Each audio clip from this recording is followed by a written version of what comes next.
Welcome back to Study English Online, the podcast where you learn real English by listening to real conversations. I'm Maya. And I'm Ryan. Today's episode is for that Monday morning moment when someone asks, "How was your weekend?" and your brain goes empty.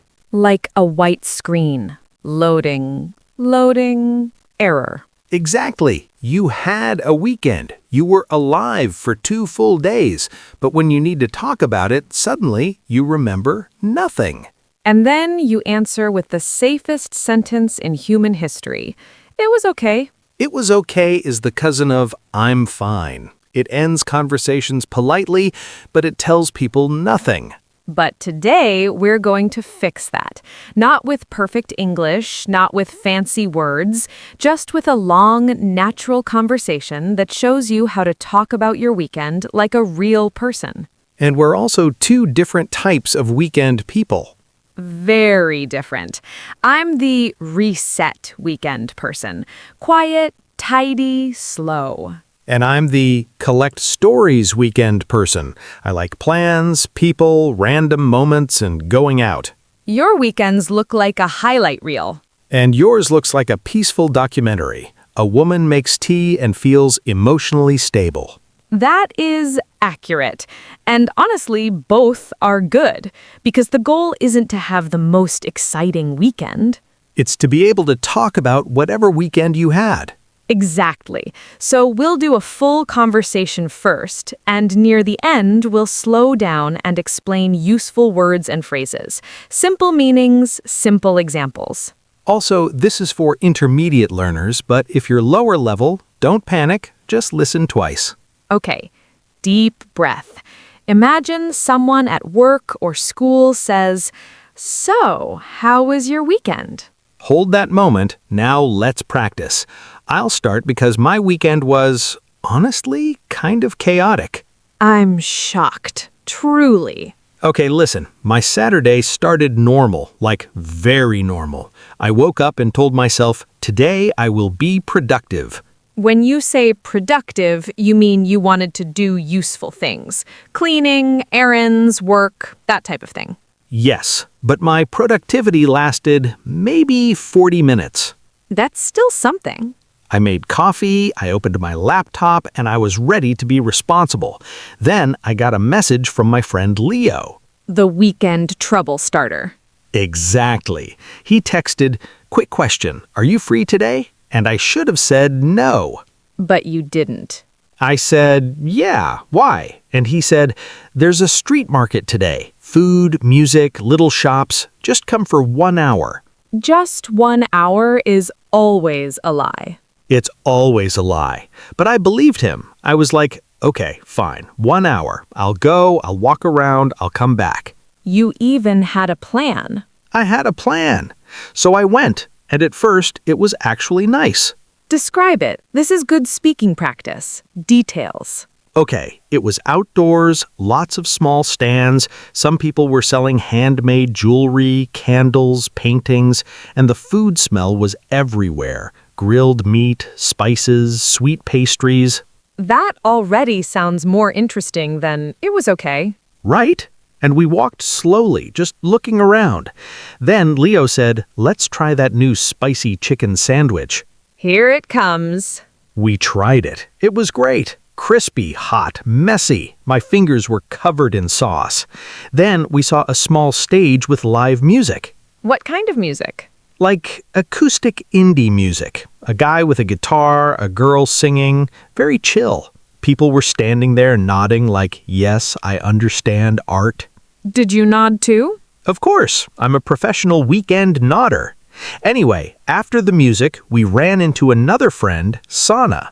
And the 1 hour officially died. Dead. Sana joined us, and suddenly the plan changed. She said, after this, we should go to that bookstore cafe nearby. Bookstore cafe is dangerous for you. You love buying books you don't read. I love buying the idea of reading books. Same. Keep going. So we went to the bookstore cafe. It was cozy, wooden tables, warm lights, and that smell of paper and coffee. That smell is happiness. We sat down and the conversation got deep. You know when you start with small talk, then suddenly you're talking about life choices. Yes, 1 minute, how's work? Next minute, do you think people can really change? Exactly. And I was enjoying it, but then Leah looked at me and said, "Are you hungry again?" Again? I know. And I said, "Not really." And he said, "Okay, but there's this ramen place. We can go early, no line." Wow, your weekend was sponsored by food. Basically. So we went, and the ramen was amazing. Tell the listener what you can say about food in simple English. Okay, the broth was rich. The noodles were soft, but not too soft. The egg was perfect. And it warmed me up. Nice. Rich broth is a strong phrase. Thank you. But here's where it became chaotic. After ramen, Sana said, "Let's walk to the river." A river walk is nice. It was nice. The sky was turning orange, people were taking photos, couples were walking slowly. It looked like a movie. See, you're collecting moments. Yes, but my energy was dropping, like my social battery was at 15%. Social battery is such a useful phrase. It is. And then Leo said, "Tonight there's a board game night at my place." Oh no. And I wanted to say, "I'm tired," but I said, "Sure." Why? Because in the moment, I'm optimistic. I think I'm a superhero. And then later, your body sends you an email. We are not a superhero. Exactly. So we went to board game night. At first it was fun. We played this game where you have to guess a word, but you can only give one-word clues. That's actually great English practice, too. Yes, and everyone was yelling and laughing. But after 1 hour, I was done. Done like finished, emotionally. Finished. I started smiling less. My brain slowed down. Someone explained rules and I was like, I hear sounds, but I do not understand language. That's when you know you need to go home. Yes. I left around 11, got home, and I felt that special kind of tired.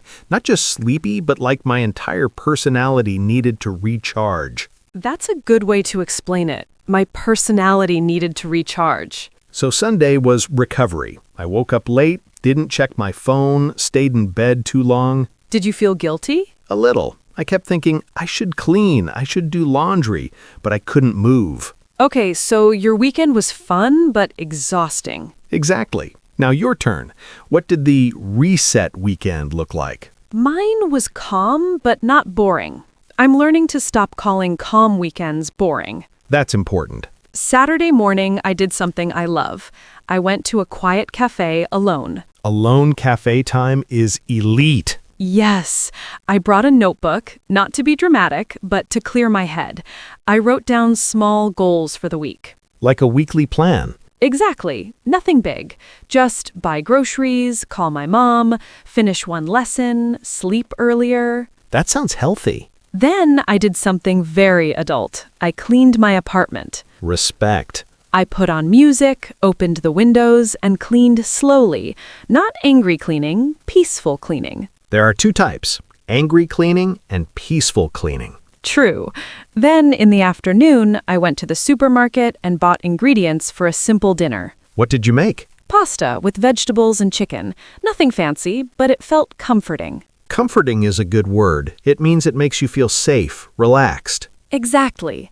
And Saturday night, I stayed in. I watched a series, just 2 episodes, and I made tea. Sounds like your home was a spa. Kind of. But on Sunday, I had my life admin day. Life admin is such a real phrase, like paperwork, planning, those annoying tasks. Yes, I did laundry, prepared clothes for the week, cleaned my bag, and organized my desk. That's the kind of thing that makes Monday easier. Exactly. And here's the funny part. I also had a social moment, but a small one. Oh? Plot twist. I had my neighbor invite me for a short tea in the building garden, just 30 minutes, and I said yes. Look at you being spontaneous. Calm down. It was controlled spontaneity. What did you talk about? Very normal things. Weather, food, work. But it was nice because it was simple and friendly. That's actually realistic weekend talk. Not everyone has a big story. Sometimes it's I drank tea with my neighbor. Exactly, and it's enough. You don't need fireworks. So basically, your weekend gave you energy. My weekend stole my energy. Not stole, you spent it. True, I spent it on ramen and board games. Worth it, maybe. Worth it, but I need balance, because Monday morning I was half alive. This is where we can help listeners. If someone asks, "How was your weekend?" you can answer in layers. Layers? Yes, first one simple sentence, then one detail, then one feeling. Okay, give an example from my weekend. Simple sentence, it was busy but fun. Detail, I went to a street market and tried ramen. Feeling, by Sunday I was exhausted, so I stayed in and recharged. That's good. That sounds natural. Exactly. Now your weekend. Give your 3 layers. Okay, simple sentence, it was quiet and productive. Detail, I cleaned my apartment and planned my week at a cafe. Feeling, I felt ready for Monday. Perfect. And notice, this is normal English. Not fancy, but it's clear. Also, people love details. If you say, it was fine, there's nothing to react to. But if you say, I tried a spicy chicken sandwich and it destroyed me, people respond. They'll be like, destroyed you how? And then the conversation continues. Exactly. Okay, I want to ask you something. Do you ever feel pressure to have a good weekend? Yes, especially when people at work talk like their life is a travel vlog. Oh yeah, I went hiking, I ran a marathon, I visited my friend in another country. And you're like, I slept and watched videos. Exactly. But I'm learning that a good weekend is not always exciting. Sometimes it's just what you needed. That is the message. Your weekend should serve your life, not impress other people. Okay, wow, that got deep. Sorry, I'm the notebook person. It's okay, I like it. So what would you say is one small win from your weekend? Honestly, cleaning my desk. My brain feels less noisy when my space is clean. I get that. My small win is I left the board game night before I completely crashed. That's a win. That's boundaries. Yes, growth. Okay, now I have a challenge for you. I don't like your tone. Next weekend, you come with me to something small. Not crazy, not 5 locations, one place. One place? Yes, like a morning market or a short walk or a small coffee shop in a new area. And after that, I can come home? Immediately, you can run back to your blanket kingdom. I might say yes, but I need details. Wow, you're negotiating like a lawyer. I need to protect my peace. Okay, plan. Saturday morning, 10:30. 1 coffee, 1 walk, 1 snack. Done by 12. That actually sounds acceptable. Acceptable is basically yes in your language. It's a maybe yes. I'll take it. Okay, before we finish, let's do our slow English part. Useful phrases from today. Yes. Listener, you don't need to write. Just listen and repeat if you want. Phrase 1. My brain went blank. Meaning you suddenly can't think. Example, she asked me a question and my brain went blank. Phrase 2. Social battery. Meaning your energy for socializing. Example, my social battery was low, so I went home early. Phrase 3. I needed to recharge. Meaning you needed rest to get energy back. Example, after a busy week, I stayed home to recharge. Phrase 4. It started normal and then it changed. Great storytelling line. Example, it started as a quick lunch and then we ended up at the beach. Phrase 5. Nothing fancy, but it was nice. Meaning simple but good. Example, we ate sandwiches. Nothing fancy, but it was nice. Phrase 6. A small win. Meaning a small success. Example, my small win this weekend was finishing my homework. And finally, in layers. Meaning step by step, adding more information. Example, answer in layers. 1 sentence, 1 detail, 1 feeling. Okay, that's a lot of English from one weekend. And remember, you don't need an exciting weekend to speak good English. You just need a real detail, one real moment, one honest feeling. Thanks for listening to Study English Online. If you want, write in the comments, are you a reset weekend person or a collect stories person? See you next time. Bye.